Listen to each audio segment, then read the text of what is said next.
Shirahoshi, née le 4 avril 1508, fille de Neptune et de Otohime, la princesse sirène la plus timide du monde de One Piece et accessoirement la plus détestée.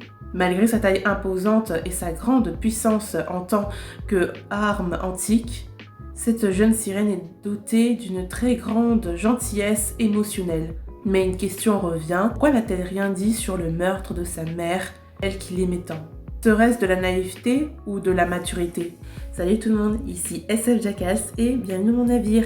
Aujourd'hui nous allons parler de Shirahoshi et du racisme et discrimination des hommes poissons en général.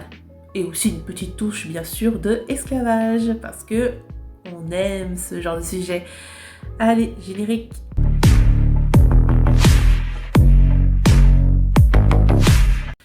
Alors, bon, Shirahoshi, comment vous dire? Déjà pour commencer, personnellement, je suis plutôt neutre sur ce personnage, dans le sens où, en fait, je peux comprendre l'agacement et l'énervement de certaines personnes envers elle, parce que, voilà, les personnes qui se font victimiser, qui chialent H24, à part les gamins, oui, je comprends que ça énerve beaucoup, ça saoule évidemment, mais en même temps, je sais pas, je la déteste et en même temps je l'apprécie dans le sens où en fait c'est, je sais pas, c'est peut-être à cause de sa naïveté ou il y a ce côté, oui, il y a ce côté assez naïf en fait qu'elle ressort et du coup, je sais pas, je suis plus, on va dire, désolée pour elle, elle me donne plus pitié, voilà c'est ça, elle me donne plus pitié et en général, bon voilà, j'ai l'impression qu'elle a plus la mentalité de sa mère plus que de son père. Bon, j'ai envie de dire c'est logique évidemment. Bon, c'est pas une théorie en soi, hein, mais je suis persuadée parce que c'est impossible. Eiichiro-oda, ou devrais-je dire maître Eiichiro-oda, apprécie beaucoup, vous savez, le délire de grandeur, voilà, les grandes tailles. Le fait qu'elle mesure plus de 1 mètre, enfin 11 mètres plutôt, elle est plus grande que sa mère, bon ça c'est logique, elle est plus grande aussi que son père. Donc je pense qu'il y a un certain problème et en fait je suis persuadée même que Shirahoshi n'est en aucun cas la fille naturelle, biologique de Neptune et Otohime, mais je suis persuadée que c'est en vérité une enfant de... Comment on les appelle déjà? Les monstres marins là. Les rois des mers, enfin l'un d'entre eux en tout cas, parce que c'est impossible. La première fois, entre guillemets, qu'on voit Otohime, en tout cas en tant qu'arme antique, c'est dans une position, on va dire, fétale, comme si elle était sortie tout droit d'un œuf, si vous voyez ce que je veux dire. Et lorsqu'on la voit bébé avec Otohime, elle est déjà extrêmement grande pour un bébé. Genre, elle faisait la taille de Big Mom quand elle avait quelques mois. Vous voyez le truc? En sachant déjà, je suis sûre même qu'elle dépasse Big Mom en question de taille. Je sais plus combien fait la taille de Big Mom, peut-être 4 mètres ou 5 mètres, 6 mètres comme ça. Mais voilà, 11 mètres quand même pour Shirahoshi. 11, c'est beaucoup, c'est beaucoup. Donc, je vais parler de ça déjà. Et voilà, par rapport à sa naïveté, en fait, j'ai plus l'impression, j'avais regardé l'Arc des hommes poissons, pas mal de personnes détestent l'Arc des hommes poissons d'ailleurs, mais je trouve que l'Arc des hommes poissons c'est intéressant, même si c'est un petit côté naïf dans le sens où genre on connaît tous le sujet et tout, ça aurait pu être amené de façon un peu plus intelligente. Je parle bien sûr du racisme, de la discrimination envers les races et tout le tralala, même si en soi l'être humain n'a pas de race. Nous ne sommes pas divisés en races, nous sommes tous des êtres humains, n'est-ce pas? C'est juste la couleur de mélanine, hein? On ne divise pas un lion blanc d'un lion entre guillemets normal, ça reste un lion, n'est-ce pas? Comme c'est pareil avec les animaux, bah, c'est censé être pareil avec les êtres humains. C'est juste une couleur de mélanine, c'est juste un problème de mélanine, c'est tout. Voilà, on n'est pas des races, c'est juste mélanine, tout simplement. C'est comme les animaux. Voilà, un chat noir peut très bien être avec un chat blanc, comme un chat beige, un chat avec plusieurs couleurs, triple couleur, je sais pas comment on les appelle, les chats rayés par exemple. Pareil pour les chiens. Oui, les animaux, ils ont certaines races, mais ça reste des animaux, ça reste des chiens. Un chien s'appellera toujours un chien, même si c'est un malinois, même si c'est un husky. Voilà. Donc c'est pareil pour les êtres humains. Nous ne sommes pas divisés en races. Nous sommes une seule et même race, la race de l'humain. Nous sommes humains, point barre, voilà. Donc, je peux comprendre que cet arc soit amené de façon un peu, entre guillemets, gnangnan, stupide et tout, ça aurait pu faire, voilà. Surtout par rapport à Otonime qui veut rallier les hommes poissons avec les humains, voilà. Donc, il y a ça aussi, avec, je sais plus comment il s'appelle déjà, Saint Miosgard, voilà. Saint Miosgard, par exemple, franchement, voilà, c'est un exemple même de bravoure, c'est incroyable, j'apprécie beaucoup Saint Miosgard. Dommage pour son... Non, je vais pas spoiler. Enfin, si, un peu quand même, mais voilà. Bon, allez, vas-y, on va faire ça, comme ça au moins, ce truc est clos. Moment spoil, voilà, je lui mets, voilà, il y a un minuteur. Donc, ça va surtout parler de Shirahoshi, en fait. C'est bon ? Allez, alors il faut savoir que je sais plus dans quel chapitre, hein. Je suis pas experte en chapitre de One Piece, je ne fais que regarder les scans, je ne regarde pas les numéros, mais on sait déjà que Shirahoshi allait se faire capturer en tant qu'esclave par Saint Charlot. Oh Saint Charlot, qu'est-ce que je le déteste ce type. Heureusement hein, que deux pirates l'ont bien massacré la tronche en forme de crêpe, là, c'est magnifique, c'est beau, c'est... Voilà, parfait. Juste parce qu'il voulait Shirahoshi, bon voilà, vous connaissez Saint-Charles, lui aussi, il est trop... Voilà, il saoule. Heureusement, elle a été sauvée par Saint Miosgard, mais...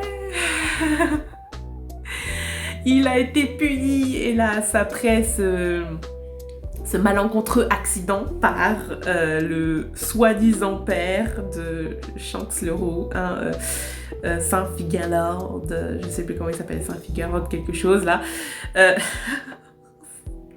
C'est frustrant. Surtout la phrase qu'il dit là à la fin, c'est... Ouh, bon, c'est, on va dire, le raciste originel, hein. Voilà. C'est le raciste originel. Donc, fin de spoil. Si on revoit un peu le côté, on va dire, historique de Shirahoshi, surtout pour son passé avec Otohime, du coup en fait ça aurait plutôt dû s'appeler plus Otohime, en fait le passé d'Otohime que Shirahoshi, mais bon comme c'est sa mère, voilà, les deux sont liés évidemment. Donc par rapport à Otohime, je le disais, pour qu'elle puisse, enfin son but en tout cas, est de allier humain et homme poisson, et pour ça en fait elle a plutôt utilisé le chemin du pacifisme. Voilà, elle a utilisé le chemin du pacifisme dans le sens où voilà, être dans les règles et tout, avec la politesse, la bienséance et tout le tralala. Elle a réussi entre guillemets, mais bon, à cause de son assassinat, tout a été bouleversé. On peut utiliser son assassinat, enfin sa façon de voir les choses avec une autre technique de notre monde, de certains pacifistes entre guillemets de notre monde, pour abolir justement tout ce qui est racisme et tout, esclavage et tout. Comment il s'appelle déjà ?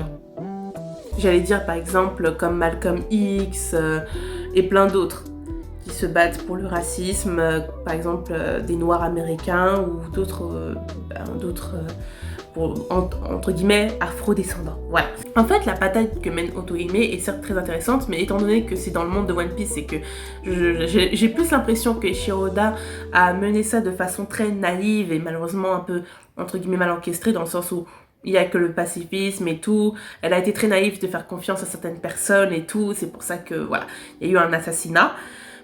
Je trouve ça vraiment très intéressant. C'est quand même une forme de, voilà, l'idée de racisme et tout envers les hommes poissons et les êtres humains, malgré que je trouve les hommes poissons sont quand même, en tout cas dans les mers, sont censés être beaucoup plus forts que les êtres humains, étant donné qu'ils peuvent nager, ils peuvent respirer dans l'eau et surtout ils ont des pouvoirs aquatiques extrêmement puissants, plus que les êtres humains. Donc il est logique que, tout comme les mix, les hommes poissons sont ils sont une race dans One Piece la plus forte, entre guillemets, après l'être humain. Et je trouve ça un peu étrange. Après, bon, évidemment, voilà, Maître Ishiroda n'a pas le temps de développer certaines choses, comme par exemple le fait que, je trouve que les Minks, par exemple, sont, entre guillemets, beaucoup plus respectés avec les êtres humains que les hommes poissons, vous voyez. Donc, bon, peut-être que c'est parce que les Minks vivent aux côtés des êtres humains dans le domaine terrestre, alors que les hommes poissons, ben, c'est plutôt marin, donc c'est pour ça que, voilà. Et en plus de ça, il y avait quelques lois disant que les hommes poissons étaient destinés comme des poissons, tout simplement, comme des animaux marins, et avaient le même statut qu'un animal marin, et c'est ça qui a un peu réduit, entre guillemets, ce délire de respect envers l'humain et les hommes poissons. Donc, il y a ça aussi. Et ça peut faire un très bon parallèle aussi avec notre monde à nous, parce que je vous l'ai déjà dit, scientifiquement parlant, nous ne sommes pas... Enfin, il n'y a pas de race chez les êtres humains. Nous ne sommes pas des races. Il y a juste un délire de mélanine, c'est tout. Voilà, c'est comme les chats noirs, les chats blancs, les chats oranges, les chats gris, voilà. Comme les animaux en général, c'est juste une histoire de fourrure, si vous voulez, ou de mélanine, tout simplement. Et en fait, si vous voulez, entre guillemets, bon, je ne suis pas extrêmement forte, j'aurais aimé parler de l'histoire du racisme dans notre monde, surtout dans le côté européen occidental. Mais bon voilà, je n'ai pas beaucoup de temps, et en plus de ça, bon voilà quoi, c'est une vidéo destinée seulement à Otohime et Shirahoshi, donc bon, je sais pas si de mon côté, si vous voulez que je fasse une vidéo sur l'histoire du racisme, de toute façon je vous donnerai des vidéos à regarder en description, si vous voulez être intéressé par l'histoire du racisme. Mais si vous voulez en savoir un peu plus, évidemment, il n'y a pas de problème. Je peux vous faire un petit avant-goût. En fait, il faut savoir que le racisme n'est que de la xénophobie cachée, tout simplement, on va dire effacée. Ça reste de la xénophobie, le racisme, en fait. Ce n'est pas le racisme, ça n'existe pas. C'est juste de la xénophobie, entre guillemets, cachée. Et en fait, c'est ça le truc, c'est qu'en fait, on a tendance à confondre le racisme et la xénophobie. Donc, je vous mettrai une définition de racisme et de xénophobie.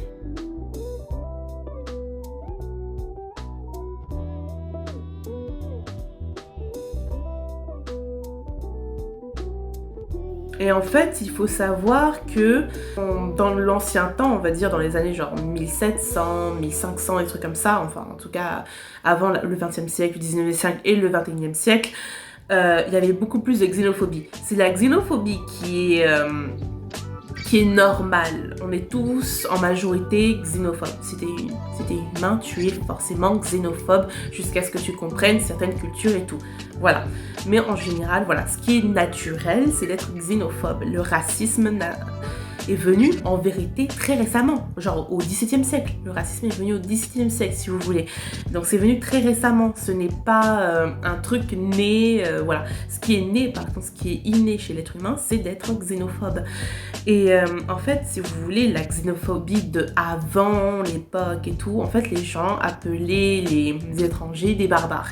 Tous ceux qui n'étaient pas liés à leurs coutumes, à leur culture, à leur façon de s'habiller et tout, ils s'appelaient entre eux barbares. C'était une forme de xénophobie pour les étrangers. Pareil, par exemple, pour les esclaves. Il n'y avait pas du racisme envers les esclaves, il y avait une forme de xénophobie. C'était xénophobie. Ils étaient xénophobie. Donc, les esclaves se faisaient appeler barbares. Et en général, même d'ailleurs, l'esclavagisme, c'était pas comme voilà, dans le commerce triangulaire. Non, ça n'a rien à voir.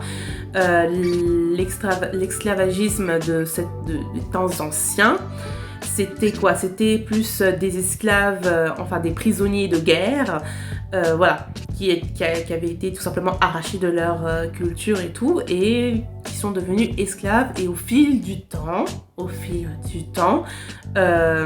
ils pouvaient bien sûr soit continuer à être des esclaves, donc des étrangers envers la communauté qui les ont fait devenir prisonniers, soit tout simplement s'intégrer à cette communauté, s'intégrer à la culture en question, voilà, au pays en question. Et là, ils étaient plus devenus des étrangers, ils étaient devenus voilà, des citoyens normaux malgré leur couleur de peau ou autre.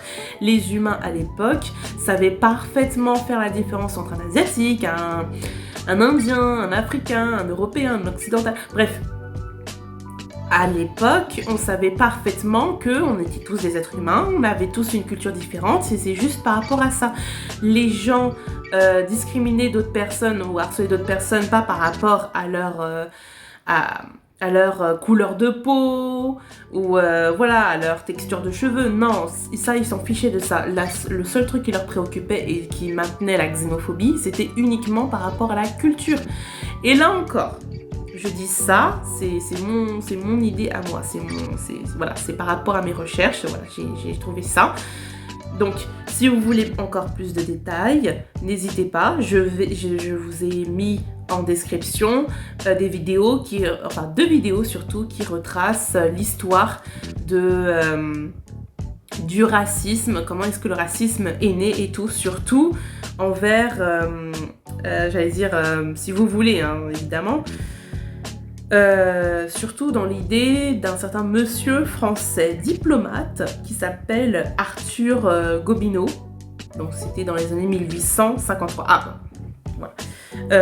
En fait, bon, pour un peu plus détailler les choses, encore une fois, vraiment désolée, mais je suis obligée de diviser ma vidéo en deux parties, donc je suis vraiment désolée. En fait, j'ai eu un énorme problème de montage, encore une fois, décidément.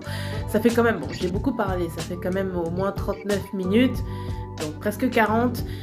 Voilà, j'ai eu des petits problèmes, donc ne vous en faites pas, la partie 2 va être publiée au plus vite que possible. Je vais me charger de ça. Franchement, voilà, je crois que c'est peut-être la vidéo la plus longue que j'ai faite, décidément. Comme quoi, le sujet est assez intéressant, voire même un peu trop. Donc voilà, je vais essayer de faire ce genre de choses et vraiment désolée, mais je suis vraiment obligée de diviser ma vidéo en deux parties. Donc voilà, c'est seulement pour vous prévenir. Donc à une prochaine fois, bye bye.